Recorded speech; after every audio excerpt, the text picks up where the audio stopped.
എല്ലാവർക്കും നമസ്കാരം. എൻ്റെ പേര് വിനോദ് രാധാകൃഷ്ണൻ. നമ്മൾ ഡിസ്കസ് ചെയ്യുന്നത് നെന്മാറ പോത്തുണ്ടി എന്നൊരു സ്ഥലത്ത് ഇപ്പോൾ 2 കൊലപാതകങ്ങൾ നടത്തി എന്ന് പറഞ്ഞൊരു ന്യൂസ് ഇപ്പോൾ എല്ലാവരും കേട്ടിട്ടുണ്ട്. അപ്പോൾ അതിൻ്റെ എന്താണ് അതിൻ്റെ സത്യാവസ്ഥ, എന്താണ് അതിൻ്റെ ബാക്കിലുള്ള റീസൺസ് എന്നുള്ളതൊന്നും പലർക്കും പല രീതിക്ക് അറിയില്ല എന്നുള്ള സത്യാവസ്ഥ. അപ്പോൾ എന്തുകൊണ്ട് ഈ കൊല നടത്തി എന്നുള്ളതിനൊക്കെ പറയുന്നത് നമ്മൾ 2019 പോകേണ്ടതായിട്ടുണ്ട്. 2019 ഇതേമാതിരി ഇതേ കൊലപാതകം നടന്നിട്ടുള്ളൂ. ഇന്നിപ്പോൾ കൊല്ലപ്പെട്ടത് ഒരു അമ്മയും മകനുമാണ് കൊല്ലപ്പെട്ടത്. അമ്മയും മകനും കൊല്ലപ്പെടുന്നതിന് മുമ്പ് 2019 ഇതേ കൊലപാതകി ആ വീട്ടിലുള്ള മകൻ്റെ ഭാര്യനെ ഇതേമാതിരി കൊലപ്പെടുത്തിയിട്ടുണ്ടത് 2019. അന്ന് കാരണമായിട്ട് പറയുന്നത് അന്ന് ആളുടെ അന്ധവിശ്വാസങ്ങളും ആളെ ശീലിച്ച് വരുന്ന രീതിക്കുള്ള ഈ മാതൃകപരമായിട്ടുള്ള ഓരോ കാര്യങ്ങളൊക്കെ ഉള്ള ഒരു പ്രശ്നങ്ങളും പ്ലസ് ഇവർ കാരണമാണ് എൻ്റെ വീട്ടിൽ പ്രശ്നങ്ങൾ ഉണ്ടാവണമെന്നും എൻ്റെ ഭാര്യയും മക്കളും എൻ്റെ കൂടെ ജീവിക്കാത്തതിൻ്റെ കാരണം ഈ ഫാമിലിയിലുള്ള ആ ലേഡി സുനിത എന്ന് പറഞ്ഞിട്ടുള്ള ലേഡിയാണ് എന്നുള്ളൊരു ഡൗട്ടിൻ്റെ പുറത്ത്, സത്യാവസ്ഥ ഇപ്പോഴും അറിയില്ല എന്നുള്ള സത്യാവസ്ഥ, ഡൗട്ടിൻ്റെ പേരിൽ നീ കാരണമാണ് എൻ്റെ ഫാമിലി നശിച്ചു എന്നുള്ളത് പറഞ്ഞിട്ട് അവർ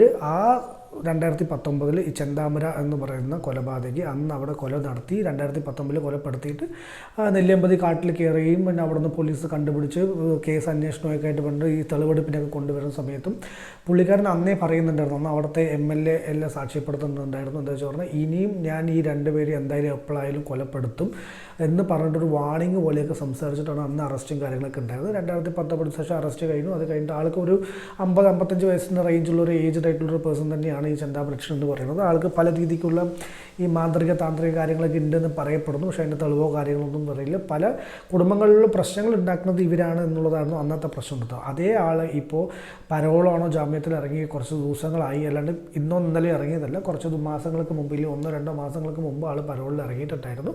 അതിനെ തുടർന്ന് ഇന്ന് രാവിലെ ഒരു പ്രകോപനവും ഇല്ലാതെ ആ വീട്ടിൽ കയറി അവരുടെ മകനെയും അമ്മയും കൊലപ്പെടുത്തുന്ന ഒരു സീന് ഉണ്ടായിട്ടുണ്ട്. ഇപ്പോൾ അതിൽ അമ്മ നെന്മാറ ഹോസ്പിറ്റലിൽ എത്തിക്കുമ്പോഴേക്കും മരണപ്പെടുകയും ആ മകനെ ജില്ലാ ഹോസ്പിറ്റലിലേക്ക് പാലക്കാട് എത്തിക്കുന്നതിന് മുമ്പ് അവിടെ എത്തുമ്പോഴേക്കും 2 പേരും മരണപ്പെട്ടു എന്നുള്ളൊരു ന്യൂസ് പറയുന്നുണ്ട്. അപ്പോൾ നമുക്കിവിടെ ഡിസ്കസ് ചെയ്യുന്ന കാരണം എന്തെന്ന് വെച്ച് പറഞ്ഞാൽ 2 രീതിക്കുള്ള കാര്യങ്ങൾ നമുക്ക് ഡിസ്കസ് ചെയ്യണം. ഒന്ന് 2019 നടന്നിട്ടുള്ള കേസിനെ ആസ്പദമാക്കിയിട്ട് ഒരു കുടുംബത്തിൽ 3 പേരെയും ഇല്ലാതാക്കുക എന്ന് പറയുമ്പോൾ അയാളുടെ വൈരാഗ്യ ബുദ്ധി, അയാളുടെ മെൻ്റൽ സ്ട്രെങ്ത് എത്രയുണ്ട് എന്നുള്ളത് നമ്മൾ ആലോചിക്കണം. അപ്പോൾ പോലീസ് എത്ര വർഷം 6 വർഷമായിട്ട് ആൾ ജയിലിലാണ്.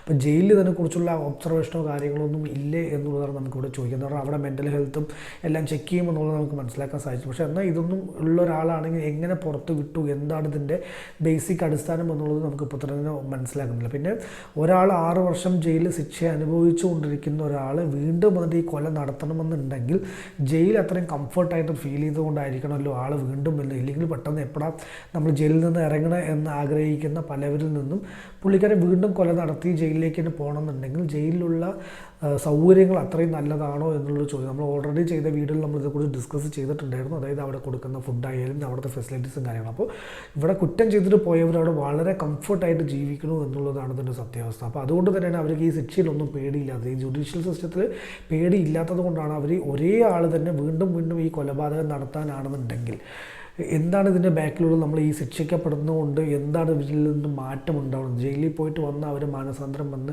അവർ സ്വഭാവം മൊത്തം മാറ്റും എന്നുള്ളതാണ് മൊത്തത്തിൽ നമ്മുടെ ജുഡീഷ്യൽ സിസ്റ്റം പറയുമെങ്കിൽ ഇതുവരെ ജയിലിൽ നിന്ന് ഇറങ്ങിയ ഒരു 90% ആൾക്കാരും വീണ്ടും ക്രിമിനലിൻ്റെ മേലെ ക്രിമിനലാവും. എന്താ കാരണം വെച്ച് പറഞ്ഞാൽ ഒരു ക്രിമിനൽ അറിയാതെ എന്തെങ്കിലും ഒരു സാധാരണ മനുഷ്യൻ എന്തെങ്കിലും അറിയാതെ ചെയ്യുന്ന ഒരു തെറ്റിന് ജയിലിൽ പോയിട്ടുണ്ടെങ്കിൽ അവിടെയുള്ള എല്ലാ ആൾക്കാരും ക്രിമിനൽസാണ്. സോ ഇവരുടെ കോണ്ടാക്ട്സും സംസാരവും കാര്യങ്ങളെല്ലാം അവരുമായിട്ടാവുന്ന സമയത്ത് ക്രിമിനലിലോട്ട് കൂടുതൽ പോകുന്നല്ലാതെ കുറയാൻ ഒരു സാധ്യതയില്ല എന്നുള്ളത് നമുക്ക് ബേസിക്കായിട്ട് തന്നെ മനസ്സിലാവുന്ന കാര്യമാണ്. പക്ഷേ ജുഡീഷ്യൽ സിസ്റ്റം എന്തുകൊണ്ട് അതിനെക്കുറിച്ച് ചർച്ച ചെയ്യുന്നില്ല എന്നാണ് എനിക്ക് മനസ്സിലാവുന്നില്ല. ഇതേപോലെ തെളിവെടുക്കുന്ന സമയത്ത് ഈ കേസിൽ തന്നെ പറയുകയാണെങ്കിൽ പുള്ളിക്കാരെ ഇനി വന്ന ആളെ കൊലപ്പെടുത്തുമെന്നൊരു വാണിംഗ് നിലനിൽക്കെ ഇവർക്ക് ജാമ്യം കൊടുത്തത് എന്തിനെന്നുള്ള ചോദ്യം നമുക്ക് ഇപ്പോൾ ഒക്കെ ചോദ്യചിഹ്നമായിട്ട് നിൽക്കണം. എന്തുകൊണ്ട് അതിന് ജാമ്യം കൊടുത്തു, ഈ കൊലപാതകൾക്ക് എങ്ങനെ ജാമ്യം കൊടുക്കും, വെട്ടിക്കൊലപ്പെടുത്തിയിട്ടുള്ള ഇവരൊക്കെ എങ്ങനെയാണ് ജാമ്യം കൊടുത്ത് അവർക്കൊക്കെ ജീവപര്യന്ത ശിക്ഷയല്ലേ കൊടുക്കേണ്ടത്, എന്തുകൊണ്ട് അവർ പെട്ടെന്ന് പുറത്തിറങ്ങി ഇല്ലെങ്കിൽ ഇങ്ങനെ പരോള് കൊടുത്തു എന്നുള്ളതിനൊന്നും ആർക്കും തന്നെ ഒരു ഉത്തരവില്ല. ഇപ്പോൾ ഒരു ഫാമിലിയിൽ ഒരാൾ കാരണം അതും അയാളുടെ ഫാമിലി